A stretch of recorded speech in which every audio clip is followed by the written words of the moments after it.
कैसे हो झारखंड के सर सब बढ़िया हो गए। तो आपको पता है कि आपके एग्जाम्स कल फिजिक्स के पेपर होने वाला है, ठीक है। आपको पता है कि जैक बोर्ड फर्स्ट रिजल्ट जो है आपके लिए हर क्वेश्चंस लाया है, जो क्वेश्चंस आपके एग्जाम में पूछे जाएंगे 110% गारंटी के साथ बोला है, ठीक है। उसका कोई चार्ज नहीं लिया है आपसे। मैंने बोला था, मैंने कल भी बताया था एक बात कि जो बाबू मैं जो क्वेश्चंस दे रहा हूं 110% यही क्वेश्चंस पूछे जाएंगे, क्योंकि मैं इसलिए बोल रहा हूं ना कि जो मैं आगे के क्वेश्चंस जो मैंने कराए वही क्वेश्चंस आपके एग्जाम्स में पूछे गए। तो मुझे लगा कि मैं वैसा सारा सब्जेक्ट बाई सब्जेक्ट मैं आपके लिए तैयार करके मैं आपको क्वेश्चंस दूं। बट बहुत सारे बच्चे क्वेश्चंस नहीं देखे हैं और बहुत सारे बच्चे क्वेश्चंस देखे हैं।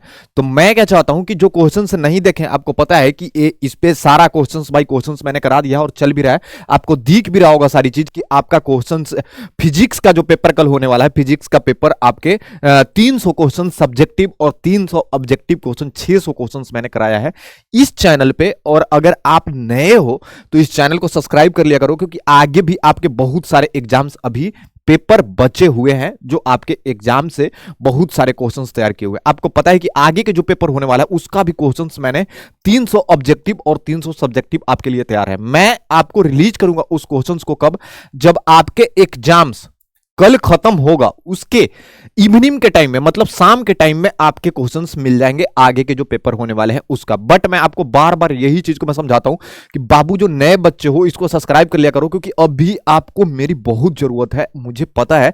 क्योंकि अगर मैं गाइड अगर मैं प्रॉपर नहीं कर पाऊं, अगर क्वेश्चंस मैं आपको नहीं दे पाऊं, तो आप नहीं प्रॉपर कर पाओगे। बट एक चीज आज आपको हम समझाने वाले हैं। क्या समझाने वाले हैं?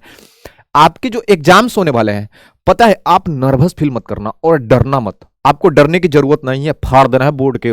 आ रही बात समझ में? जब आपके कॉपी बोर्ड की तरफ अगर एग्जामिनर के पास जाए ना, तो उसे फील करा दो कि मैंने लिखा है, जो भी आपका नाम हो, उसे देखने के बाद लगे कि नहीं, मैंने बहुत बढ़िया से प्रॉपर क्वेश्चंस लिख के उसे दिए हैं। और चेक करने वाले को लगे, पता है क्या, कि बाप बहुत बिजोड़ बच्चा लिखा है। पता है वो कैसे होगा? जो मैंने आपको फॉर्मेट भी बताया कि फॉर्मेट लिखने का तरीका कैसा होता है। बट अगर चाहते हो कि मैं फॉर्मेट फिर एक बार समझा दूं, तो आपको मैं समझा देता हूं फॉर्मेट की कैसे लिखना होगा, ठीक है। अब देखो, ये आपका एग्जामिनर जो आपके एग्जाम्स में जो क्वेश्चंस पेपर मिलेंगे, ठीक है ना, एक मिनट, आपके जो क्वेश्चंस पेपर मिलेंगे बाबू, ठीक है ना, आपके जो क्वेश्चंस पेपर मिलेंगे उसका फॉर्मेट क्या होगा ना, कि ए नंबरिंग होगा। एक बात को समझना बढ़िया से, जो मैं प्रॉपर आपको समझाने वाला हूं। अंडरलाइन ऐसे करना, या किया हुआ आपके कॉपी पे मिलेंगे, ठीक है, अंडरलाइन किए हुए आपके कॉपी पर मिलेंगे।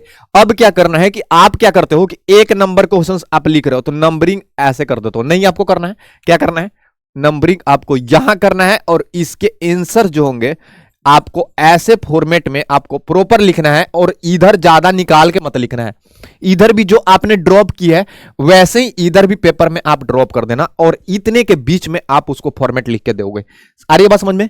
ये आपके क्वेश्चंस हो जाएंगे। मैं ऐसे ही समझा देता हूं जो आपको समझ में आ जाए। क्वेश्चन नंबर 1 आंसर्स हो गए, ये आपके फॉर्मेट में लिखा जाएगा ऐसे। आ रही है बात समझ में? तो इस चीज को आपको ध्यान रखना है, क्योंकि सबसे बड़ा अगर कोई पॉइंट होता है बाबू, तो आपको फॉर्मेट लिख के समझाना होता है टीचर को कि मैंने ऐसा क्वेश्चंस के आंसर दिए हैं। आंसर्स तो बहुत सारे बच्चे को पता है और बहुत सारे बच्चे देंगे भी, मुझे पता है। बट मैं आपको बोल रहा हूं कि जो हमारी वीडियो देखते हैं उन्हें यह चीज होना चाहिए, पता है क्या, कि आगे वाला जो एग्जामिनर है, जो आपके कॉपी चेक करने वाला है, ठीक है, उसको पता होना चाहिए कि मैं किसका कॉपी चेक कर रहा हूं। अरे बात समझ, क्योंकि आपको जानता नहीं है, आप अननोन हो उसके सामने, तो उसको पता कैसे चलेगा जब आप कॉपी बढ़िया से प्रॉपर लिखोगे, ठीक है ना। और आपको डरने की जरूरत नहीं है, एग्जाम्स में बहुत बढ़िया करके आओगे। मुझे पता है कि जितना मैंने तैयारी आपको कराया है, अगर उतने अगर प्रॉपर आप कर लिए होगे तो आप बहुत कुछ करोगे, ये मेरा गारंटी है। दूसरी बात, आपको मैं बार बार ये बात क्यों समझाता हूं कि आगे के पेपर्स भी होने वाले हैं। देख रहे हो कितने क्वेश्चंस मैंने आपके लिए कराया है। 10th क्लास के भी क्लास बाय क्लास आपको लिए जा रहा हूं, 10th का भी क्लास चलेंगे। आपको देखो 12th का 200 ऑब्जेक्टिव क्वेश्चंस मैंने पहले कराया, फिर बच्चे का मांगा कि और क्वेश्चन सर मुझे करा दो, मैंने फिर 300 क्वेश्चंस कराया। जो देख लो, ये 300 सब्जेक्टिव का क्वेश्चन चल रहा है और 300 ऑब्जेक्टिव का भी क्वेश्चन इस पे अवेलेबल है, जो आप आज भी कर सकते हो प्रॉपर, जो नहीं अभी तक देखे हैं, ठीक है। तो आपको देखना होगा। दूसरी बात है कि मैं आपको बार बार क्यों बोल रहा हूं, पता है क्या, आप अगर डर फील करोगे ना, आपके अंदर अगर नर्वस फील करोगे ना, तो आपको जो आ रहे होंगे ना वो भी आप भूल जाओगे। क्या करोगे? आप भूल जाओगे, और वो चीज आपको नहीं करना है। क्यों नहीं करना है? क्योंकि आपके अंदर जो चीज मैंने पढ़ाया है और जो चीज कंप्लीटेड मैंने आपको दिया है, अगर इतना अगर बढ़िया से अगर आपने कर लिया, तो आपके अंदर डर ही खत्म हो जाएगा, ऑल ओवर डर आपके खत्म हो जाएगा। ये मैं बोल रहा हूं। अरे बात समझ में क्यों बोल रहा हूं? क्योंकि आपको पता है कि जब आपके क्वेश्चंस आते हैं, अगर उसके आंसर्स आपको पता होता है ना, तो आप कहीं भी बैठ के उस चीज को, अगर कितना भी प्रेशर में अगर आप बैठे हुए हो, अभी आप 12th क्लास के बच्चे हो, आप 10th क्लास के भी बोर्ड देके आप आगे आए हो, तो आप देखे होगे कि आपके एग्जाम्स रूम में 30-40 बच्चे बैठे हुए हैं टेबल के हिसाब से, ठीक है ना। नंबरिंग मैं समझा देता हूं एक बार में। आप उन्हें जानते नहीं हो, पहले तो वो अननोन है, वो अलग अलग मतलब स्कूल से है, आप अलग स्कूल से हो, बट आप उनसे कैसे इंट्रोडक्ट करोगे वो चीज मैं आपको बताता हूं, क्योंकि आप बिल्कुल अननोन होते हो उसमें।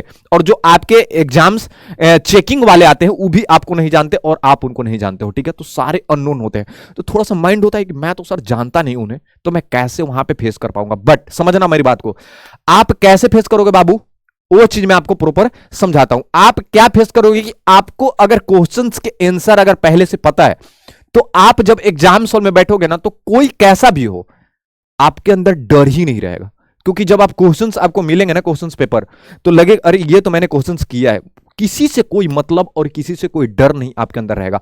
बट एक चीज मैं और बता देता हूं कि चीट उट जो पुर्जा उर्जा होता है अपने तरफ चेक कर लेना अपने डेस्क के, अगर होगा भी तो पैर से हटा देना, क्योंकि अगर ये चीज अगर आपके अंदर मिल गया, अगर मान के चलो सपोज आप नहीं लाए हो और दूसरे बच्चे ने आपके पास फेंक दिया, तो उस चीज से भी बचना है आपको, नहीं तो बहुत सारे कैरेक्टेरिया है जो एग्जाम हॉल से निकाल देंगे। और मैं आपको बोल रहा हूं कि इतने दिन का मेहनत बेकार चला जाएगा बाबू, ये गलती मत होने देना। दूसरी बात है कि आगे के जो क्वेश्चन है वो आपको पेपर के प्रोवाइड करेंगे, बट आपको अगर फिजिक्स में कोई भी अगर अभी तक डाउट रह गया है, तो आप मुझे बताओ, उसका प्रॉपर एक वीडियो बना के आज मैं फिर से डाल दूंगा। और व्हाट्सएप ग्रुप में मैं बोलता हूं कि डिस्क्रिप्शन में एक व्हाट्सएप ग्रुप का नंबर आ रहा होगा, उसमें से भी आप जाके हर चीज मेरे से डायरेक्टली पूछ सकते हो। बट एक चीज समझ लेना, मैं बार बार इस चीज को बोल रहा हूं क्यों, क्योंकि अगर अभी भी फिजिक्स में आपके अंदर कोई डाउट रहा होगा, अभी भी कोई क्वेश्चंस अगर आपको नहीं समझ में आए होंगे, तो वो क्वेश्चंस मुझे बताओ और मैं प्रॉपर बढ़िया से करा के एक वीडियो प्रॉपर बना के आपको दे दूंगा, जो आपको हर डाउट क्लियर कर सकूं, ठीक है। क्योंकि आपके पास अब वो वक्त नहीं है। दूसरी बात, अब आप आगे नहीं पढ़ोगे, क्या जो आपके बचे हुए हैं सिलेबस में उसको छूना तक भी नहीं है। अब जो आपने पहले पढ़ा है एनसीईआरटी बुक से, आपके स्कूल्स के जो बुक है उससे, और जो मैंने प्रोवाइड किया है, वो तीन चीज अगर आप इंक्लूड जो पहले से कर रहे हो, आगे बात समझ में, इसी को बस आप रिवाइज करो। अब आपके पास आगे सेशन के लिए पढ़ने के लिए कोई मतलब चैप्टर नहीं रह गया होगा, और रह भी गया होगा तो उसे आप छोड़ दोगे, क्योंकि अगर पहले वाला अगर पढ़ोगे, पहले वाला छोड़ के अगर आगे वाला पढ़ोगे तो पीछे वाला भूलते जाओगे। तो आपको अब भूलना नहीं है, क्या करना है, अब आपको प्रॉपर सिर्फ रिवाइज करना है जो आपने पहले पढ़ा है, और जो मैंने ये सारी चीज दिया है ना, ये भी आपको साथ साथ में आपको रिवाइज करते चलना है। मैं तो एकदम 110% बोल रहा हूं कि जो मैंने कराया है ना, इससे ज्यादा क्वेश्चंस आपके नहीं पूछे जाएंगे बाबू। दूसरी बात, आपके जैसे ही एग्जाम्स खत्म होगा वैसे ही मैं लाइव आऊंगा इसी चैनल पे, जो आपके हर एक क्वेश्चंस का सोल्व आंसर मैं प्रोवाइड कर दूं 10 से 20 मिनट में, कि आपको पता हो गया कि आपके जो एग्जाम्स हुए थे, आपने कितना नंबर एग्जाम्स में किए हो और कितना नंबर आपके आ रहे हैं। आइए बात समझो, वो कैसे होगा, जब मैं आपको क्वेश्चंस का आंसर दूंगा, तो आपके पास बिल्कुल 10 से 20 मिनट में आपको मैं आंसर बता दूंगा। आप जैसे ही एग्जाम से निकलोगे, आप प्रॉपर आ जाना, लाइव में जुड़ जाना, उसी वक्त मैं आपको सोल्व कराते जाऊंगा, आपके आंसर देते जाऊंगा, तो आपको समझ में सारी चीज आ जाएगा कि आपने जो क्वेश्चंस किए हो वो कितने नंबर का किया, ठीक है। ये सारा चीज करने का प्रक्रिया क्यों कर रहा हूं पता है, क्योंकि मैं चाहता हूं ना कि आपका बहुत बढ़िया से बढ़िया नंबर आए। और वो कैसे आएगा, जो हर चीज मैंने प्रोवाइड किया, ये चीज को आपको प्रॉपर पढ़ना होगा, उसके बाद ही आपके बढ़िया नंबर आएंगे, ठीक है। तो ये सारी चीज आप समझ लेना, और ये भी आप मुझे कमेंट करके बताना कि लाइव आना है, एग्जाम खत्म होते ही आपको आंसर्स चाहिए या सोल्व पेपर चाहिए, ये सारी चीज बताओ, हर चीज मैं आपको प्रोवाइड करूंगा, बट आप कमेंट करके जरूर मुझे बताना।